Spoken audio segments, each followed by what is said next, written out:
సాహితీ మిత్రులందరికీ హృదయపూర్వక నమస్కారాలు. ఉదయబాబు మాస్టారి కథలు ఛానల్కు మీ అందరికీ శుభస్వాగతం. మనసు చేసిన న్యాయం 7వ భాగం.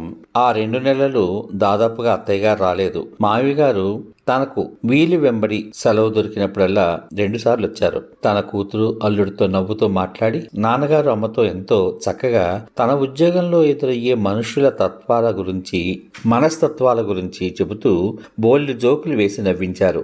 వదిన ఆయనకి ఇష్టమైనవి అని చేసిన పనసపొట్టు కూర, గుత్తొంకాయ కూర తిని, నువ్వే చేసావురా బంగారం అని అడిగి వేయించుకుని మరీ తిన్నారు. మీకు ఇవి ఇష్టమని అత్తయ్య గారితో చెప్పాను డాడీ, అత్తయ్య గారు దగ్గరుండి చేయించారు అంది వదిన. ఏమయ్యా బాగా చదువుతున్నావా అని నన్ను కూడా పలకరించారు. భోజనాలు అయ్యాక హాల్లో సోఫాల్లో కూర్చున్నాం అందరం. జూలై 15వ తేదీ సీమంత ముహూర్తం నిర్ణయించారు బావగారు. ఇదిగో ముహూర్తం కాగితం, నా దగ్గర ఇంకో కాపీ ఉంచుకున్నాను. ఆ రోజు కార్యక్రమం అయ్యాక అమ్మాయిని కారులో తీసుకువెళ్తాం. అల్లుడు, నీకు కూడా ఇదే చెబుతున్నా, ఆ రోజు నువ్వు ఆఫీస్కి సెలవు పెట్టుకో, మర్చిపోకే అని అన్నయ్యకి pocket size tape recorder, cent bottle బహుమతిగా ఇచ్చారు మామయ్య గారు. వదినకి పళ్ళు, స్వీట్స్ ఇచ్చారు. చెల్లెమ్మ, మా ఆవిడ పాపం పిచ్చిది. చిన్నప్పటి నుంచి తాను అనుకుంది జరగాలని పట్టుదల, పెంకితనం. మా మామగారి పెంపకం అది. ఒక సంసారంలో గొడవలు రాకుండా ఉండాలంటే భార్యాభర్తల్లో ఎవరో ఒకరు రెండవ వారి మాట వినేస్తే సరిపోతుంది. నేను ఆ సిద్ధాంతమే పాటిస్తాను. తానేమో ఎవరింటికి వెళ్ళినా అది తన ఇల్లే అన్నట్టు ప్రవర్తించేసి ఆ తర్వాత జరిగే పరిణామాలకు నోరు పారేసుకుని బాధపడుతుంది. నువ్వు కూడా రా, ఇద్దరం కలిసి వెళ్ళి ఈ శుభవార్త వాళ్ళకి చెప్తే ఎంతో సంతోషిస్తారు అని అడిగాను. మీరు వెళ్తే అమ్మాయి సంతోషిస్తుంది అంది. అందుకే నేనే వచ్చి పిలుస్తున్నాను. తాను రాలేదని ఏమీ అనుకోకండి. మరి వెళ్ళొస్తానమ్మా, వెళ్ళొస్తా అల్లుడి గారు, బావగారు, చెల్లెమ్మ అంటూ ప్రతి ఒక్కరికి చెప్పి మామయ్య గారు వెళ్ళిపోయారు. ఆయన పద్ధతికి మర్యాదకి మా ఇంటిల్లిపాది సంతోషించాం. వదిన సీమంతం ఘనంగా జరిగింది. ముఖ్యమైన బంధువులంతా వచ్చారు. అత్తయ్య గారు ప్రతి క్షణం కూతురిని అంటిపెట్టుకునే ఉంది. అమ్మతో ముక్తసరిగా మాట్లాడింది. కేవలం అడిగిన దానికి మాత్రమే సమాధానం చెప్పింది తప్పితే పెడార్థాలు తీయడం లాంటి పనులేమీ చేయలేదు. వదిన్ని చూస్తుంటే చాలా ముచ్చటేసింది. సాక్షాత్తు లక్ష్మీదేవిలాగే ఉంది. ఆడపిల్ల ఇంటికి మహాలక్ష్మి కళ అని ఎందుకన్నారో అప్పుడు అర్థమైంది నాకు. మా ఇంట్లో ఆడపిల్ల లేని లోటు బాగా తెలిసి వచ్చింది మాకు. కార్యక్రమం పూర్తయ్యాక వదిన అందరి దగ్గర ఆశీర్వచనాలు తీసుకుని కారెక్కుతుంటే మా నుంచి దూరమై మా శక్తిని అంతటినీ తీసుకువెళ్ళిపోతున్నట్టు అనిపించింది. అమ్మ వదినకు ఎన్నో జాగ్రత్తలు చెప్పింది. క్షేమంగా వెళ్ళి మహాలక్ష్మి లాంటి బిడ్డతో లాభంగా రామ్మ అని మరీ చెప్పింది. వదిన కూడా వెళ్ళక తప్పదు అన్నట్టే వెళ్ళింది. వెళ్ళొస్తాను బుజ్జి, వదిన వెళ్ళేటప్పుడు నాకు ప్రత్యేకించి చెప్పింది. వదిన వెళ్ళిన 2-3 రోజులు అన్నయ్య బాగానే ఉన్నాడు. 4వ రోజు నుంచి ఇంటికి రాత్రి ఆలస్యంగా రావడం, సరిగ్గా భోజనం చేయకపోవడం మొదలుపెట్టాడు. ఇంటికి రాకుండా ఎక్కడుంటున్నావురా అని అడిగితే రైల్వే స్టేషన్లో కూర్చుంటున్నానమ్మా అని జవాబిచ్చాడట. ఒక్కో రోజు రాత్రిపూట ఇంటికి రాకుండా ఉదయం వచ్చి స్నానం చేసి మళ్ళీ డ్యూటీకి వెళ్ళిపోవడం. ఏమిట్రా ఇది అని అడిగితే ఎందుకో మనసు బాగాలేదమ్మా అని చెప్పడం, ఇలాంటివి చేయడం మొదలుపెట్టాడు. నాన్నగారు అమ్మ భార్య మీద బెంగతో అలా ఉన్నాడేమో అనుకున్నారు. వాడిని కూర్చోబెట్టి మంచి చెడు అన్నీ చెప్పారు. అయినా అన్నయ్య తన ప్రవర్తన మార్చుకోలేదు. ఒకరోజు అన్నయ్య రైల్వే స్టేషన్లో ప్లాట్ఫారం మీద కూర్చుని ఉండగా ఎవరో 4 మధ్య వయసు వాళ్ళు కావాలని గొడవ పెట్టుకుని అన్నయ్యని బాగా కొట్టారు. అన్నయ్యకు దెబ్బలు బాగా గట్టిగా తగిలాయి. నాన్నగారు అమ్మ చాలా కంగారు పడిపోయారు. హాస్పిటల్లో చేర్పించి వైద్యం చేయిస్తే మళ్ళీ 15 రోజులకు కానీ మామూలు మనిషి కాలేకపోయాడు. నెమ్మదిగా సిగరెట్ అలవాటు చేసుకున్నాడు. అప్పుడప్పుడు తాగి వచ్చేవాడేమో మరి నాకు తెలియదు. అమ్మ నాన్నగారు మదన పడడం నేను గమనిస్తూనే ఉన్నాను.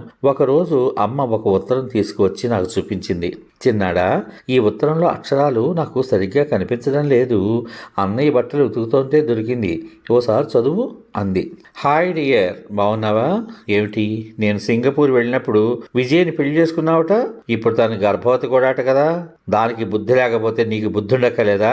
అయినా ఎవడో ప్రేమించిన అమ్మాయిని చేసుకోవడానికి నీకు సిగ్గుండక్కల్లా? వాళ్ళ ఇంటికి వెళ్ళి వాళ్ళ అమ్మని బెదిరించి కూడా వచ్చాను. ఎందుకంటే మా ప్రేమకి ప్రతిబంధకం ఆవిడే. అయినా నీకు ఎంత ధైర్యం విజయం చేసుకోవడానికి? పెళ్లి చేసుకునే ముందు దానికి ఎవడైనా లవర్ ఉన్నాడో లేదో తెలుసుకోక్కర్లేదా? హఠాత్తుగా ఈ వార్త తెలిసి దాదాపు పిచ్చివాడిని అయిపోయాననుకో. నా బాధ చూసి నా స్నేహితుడు సహాయం చేశాడు. గుర్తుకు వచ్చింది అదేమిటో రైల్వే స్టేషన్లో నలుగురు తగులుకుని బాగా వడ్డించారట కదా, అదే వాడు నాకు చేసిన సాయం. నేను తొందరలో అక్కడికి రాబోతున్నాను రా. వచ్చాక నీ సంగతి దాని సంగతి తేలుస్తాను. ఖబర్దార్ అని ఉంది అందులో. అన్నయ్యకి ఆ దెబ్బలు ఎందుకు తగిలాయో, అన్నయ్య ఎందుకు అలా ఉంటున్నాడో అప్పుడు అర్థమైంది అమ్మకి. నాకు నాన్నగారు వచ్చాక కూడా ఆ ఉత్తరం చదివి ఆయన కూడా కంగు తిన్నారు. ఏం చెయ్యాలో అర్థం కాని ఆలోచనలో పడిపోయారు అమ్మా నాన్న. ఆ మర్నాడు అన్నయ్యని కూర్చోబెట్టి ఉత్తరం చూపిస్తూ నాన్నగారు అడిగారు నాన్నగారు అమ్మాను, ఏమిట్రా ఇదంతా? ఏమో నాకు మాత్రం ఏం తెలుసండి, నిప్పు లేకుండా పొగరాదు కదా. అంటే నిజంగానే విజయ్కి లవర్ ఉన్నాడని నమ్ముతున్నావా? లేకపోతే అంత ధైర్యంగా నా చిరునామా తీసుకుని ఎవడో ఎందుకు ఉత్తరం రాస్తాడు? విజయ్ అలాంటి అమ్మాయి అంటే నాకు నమ్మబుద్ధి కావడం లేదురా. ఒకవేళ పెళ్లికి ముందు అలాంటిది ఏమైనా ఉన్నా మన ఇంట్లో ఉన్నప్పుడు అలాంటి సూచనలు మచ్చుకైనా కనపడలేదు. ఏ పుట్టలో ఏ పావుందో ఎవరికి తెలుసు నాన్నగారు. నేను చూడ్డానికి ఎంతో హుందాగా మంచివాళ్లగానే కనిపిస్తాను, కానీ నేనేమిటో ఎంత వెధవానో నాకు తెలుసు.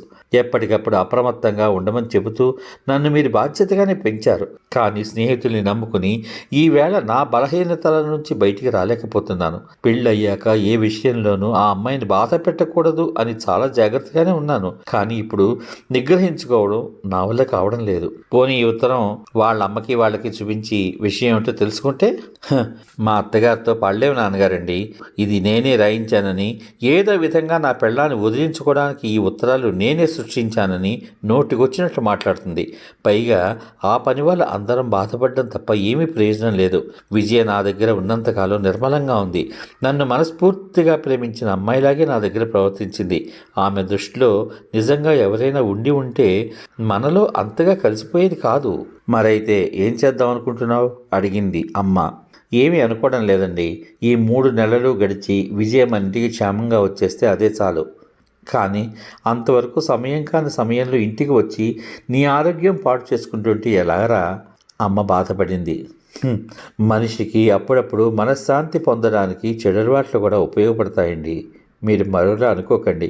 ఎంతకన్నా నేను చెడిపోయేది ఏమీ లేదు. దయచేసి నా మానాన్ని నన్ను వదిలేయండి ప్లీజ్ అనేసి అన్నయ్య తన గదిలోకి వెళ్ళిపోయాడు. మరో 15 రోజులు గడిచాయి. అన్నయ్య ప్రవర్తనలో మార్పులే సరికదా ఏదో కోల్పోయినట్టు ఉంటున్నాడు. గడ్డం బాగా మాసిపోయింది. ఒకరోజు అమ్మ అన్నయ్య పక్క బట్టలు దిండు మారుస్తుంటే దిండు గలేబులో మరో ఉత్తరం చూసిందట. అది మళ్ళీ నాకిచ్చి చదవమంది. అది వదిన అన్నయ్యకు రాసింది. శ్రీవారికి నమస్కారాలు. నా ఆరోగ్యం బాగానే ఉంది.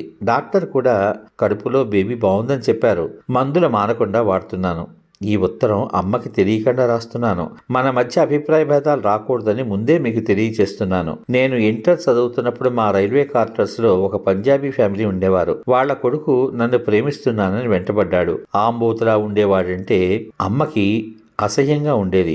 అమ్మ నాన్న బయటికి వెళ్తే అతను మా ఇంటికి వచ్చి నన్ను ఏడిపించేవాడు. చివరికి అమ్మతో చెప్పేశాడు నన్ను ప్రేమిస్తున్నానని. అమ్మ వాడు రాసిన ఆ ఉత్తరాలే సాక్ష్యాలుగా వాడి మీద పోలీస్ కేసు పెట్టింది. వాడిని సింగపూర్ తన స్నేహితుల దగ్గరికి పంపించేసి వాళ్ళ నాన్న ముంబై ట్రాన్స్ఫర్ చేయించుకుని వెళ్ళిపోయాడు. వాడు తొందరలో ఇండియా వస్తాడట. నాకు తెలియకుండా మీ అమ్మని పెళ్లి చేసేస్తుందా? వాడెవడో దూర బంధువుడు కదా, నిన్ను చేసేసుకుంటాడా? ఇప్పుడు నీకు ప్రెగ్నెన్సీట కదా, నేను తొందరలో ఇంటియా వస్తున్నాను. నీ సంగతి మీ ఆయన సంగతి మీ అమ్మ ముందే తెలుస్తాను. నా మీద మీ అమ్మ పోలీస్ కేసు పెడుతుందా అని ఉత్తరం రాశాడండి. అది అమ్మ చూస్తుందన్న భయంతో చింపేసి మొక్కలు చేసేశాను. కాబట్టి కొంచెం జాగ్రత్తగా ఉండండి. మీకు అలాంటి ఉత్తరం ఏమైనా వస్తుందేమోనని భయంగా ఉంది. మీరు నాకు ఉత్తరం రాయొద్దు. అది ఇక్కడికి వచ్చినా నాకు అందదు. అందుకని ఈ విషయాలేవి మావి గారికి అత్తయ్య గారికి తెలియనియద్దు. మీ ఆరోగ్యం జాగ్రత్త. నమస్కారాలతో విజయ. అయితే వాడెవడో రాసింది నిజమేనన్నమాట. ఛీ, పెళ్లికి ముందు ఈ ప్రేమ విషయం దాచి దూరపు బంధువులం చవటలం మనం దొరికామని అంటగట్టేసినట్టున్నారు. అయ్యయ్యో, బంగారం లాంటి పిల్లాడి భవిష్యత్తు నాశనం అయిపోయింది. ఇవన్నీ మనసులో పెట్టుకుని పిల్లాడు పాడైపోతున్నాడు. అయినా మీ వదిన వాళ్ళమ్మతో నేను వాణ్ణే చేసుకుంటానని చెప్పొచ్చు కదా అంది అమ్మ మాతో. వాడు వదినని ప్రేమించాడేమో గాని వదిన వాడిని ప్రేమించలేదేమో అమ్మా. అందుకే వదిన మన ఇంట్లో చక్కగా ఉంది అన్నాను. నువ్వు చెప్పింది నిజమే, కానీ ఇందులో ఏది నిజం ఏది అబద్ధం అని ఎవరిని అడగగలం? వాడెవడో ఇండియా వచ్చాక నీ అంతు తెలుస్తాను అంటున్నాడు. తెగించిన వెధవ రేపు ఇంటికి రాడని నమ్మకం ఏమిటి? ఇదేదో గందరగోళంలాగానే ఉందిరా చిన్నాడా అంది అమ్మ కంగారుగా. నాన్నగారు ఇంటికి వచ్చాక ఉత్తరం చూపించింది అమ్మ. నాన్నగారు అయోమయంలో పడ్డారు. చూడు లక్ష్మి, ఇది మనం కల్పించుకున్నది కాదు. దేవుడి నిర్ణయం ప్రకారం వాళ్ళ పెళ్లి జరిగింది. ఎప్పుడు ఏ పరిస్థితి వచ్చినా అది ఎదుర్కొందాం. అంతవరకు మౌనంగా ఉందాం. వాస్తవాలు తెలియకుండా ఉత్తరాల ద్వారా తెలిసిన విషయాలకు మనం అంత విలువిచ్చి మన ఆరోగ్యం పాడు చేసుకోవడం మనకంత మంచిది కాదు అన్నారాయన దింబరంగా. ఓ పక్కన పిల్లాడు పాడైపోతున్నాడు కదండి. వాడు మగపిల్లాడు, ఏం పర్వాలేదు. ఈవేళ బాధ తట్టుకోలేక అలవాట్లు చేసుకున్నా ఆ ఆరోగ్యం చెడిపోతే వాడే తెలుసుకుంటాడు. మనం చెబితే విండగా మరి. అయినా మన ప్రయత్నం మనం చేద్దాం అన్నారు నాన్నగారు. అమ్మ కళ్ళు తుడుచుకుని తాత్కాలికంగా సమాధాన పడింది. ఆ వారంలో మరో వార్త మమ్మల్ని నిర్ఘాంతపరిచింది. సశేషం. ఇంతవరకు మీరు సీనియర్ కథా రచయిత కొత్తపల్లి ఉదయబాబు రచించిన మనసు చేసిన న్యాయం 7వ భాగం విన్నారు. ఈ భాగంపై మీ అభిప్రాయాన్ని వీడియో కింద పొందుపరచమని కోరుకుంటూ మళ్ళీ 8వ భాగంలో కలుసుకుందాం. అంతవరకు సెలవు. శుభమస్తు. స్వస్తి.